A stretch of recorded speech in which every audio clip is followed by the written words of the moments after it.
You know, I've got a weird confession to make. Sometimes I know that I need to do something, but I forget to do it for a good duration of time. I haven't had ice cube trays in my place for, I don't know, ever since an old big fridge broke.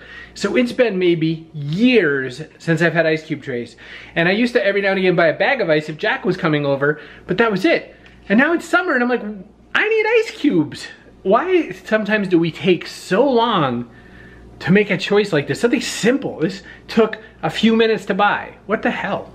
There's all these things we do in our life that we do substandard or whatever, or not well enough, or we consider something good enough, but we don't really get it all the way there. And I'm thinking that if we're going to create material that we're going to use to connect with businesses and people, we've got to create it in a way that's better than good enough. It can't be too sloppy.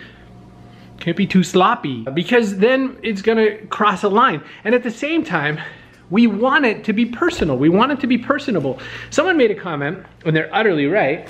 They said, Chris Brogan, you drink a lot in your videos. Did you ever notice that?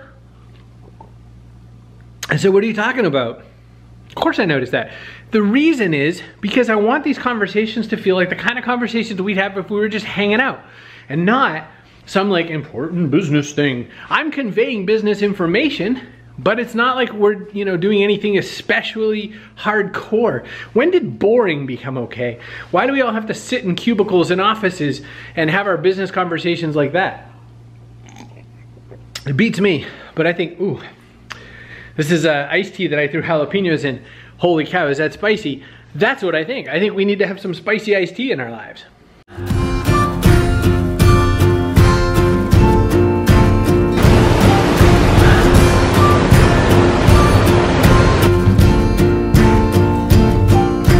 So it's like we need this line. We need this line between sort of real and sloppy. And I used to call this the Perez Hilton hot mess line. You've got to be as real as you can with the people you're trying to connect with, and not tell them every single miserable thing going on in your life and every booger that you found or whatever, right? It can't be to the point that people are grossed out by you, but you do want people to connect with who you really are. And evidently I'm the kind of guy who didn't have ice cube trays, so when I say I'm drinking iced tea, I'm drinking room temperature tea. So I've got a bunch of ice cubes waiting to happen to make that better.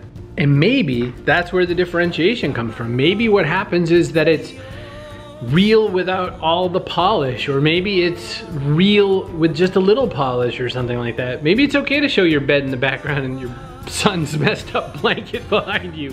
Who knows?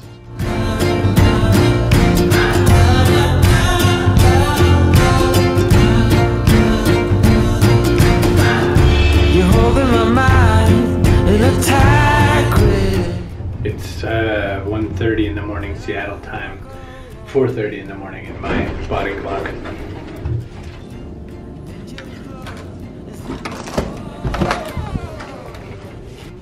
I always feel so weird. All this room. I'm gonna be here like 6 hours and then off I go. All this room, 6 whole hours.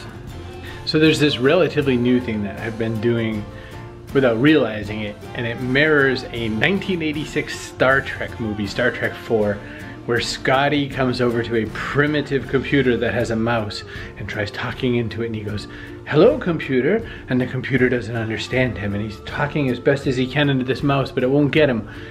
I walk into hotel rooms and I say things like, "Alexa, set an alarm for 7 a.m. Nothing happens. I say it again, "Alexa, set an alarm for 7 a.m. Nothing happens, because Alexa's not in this room, she's back at my house. So I'm really starting to think I want to travel with one, but it seems weird. No, not for you.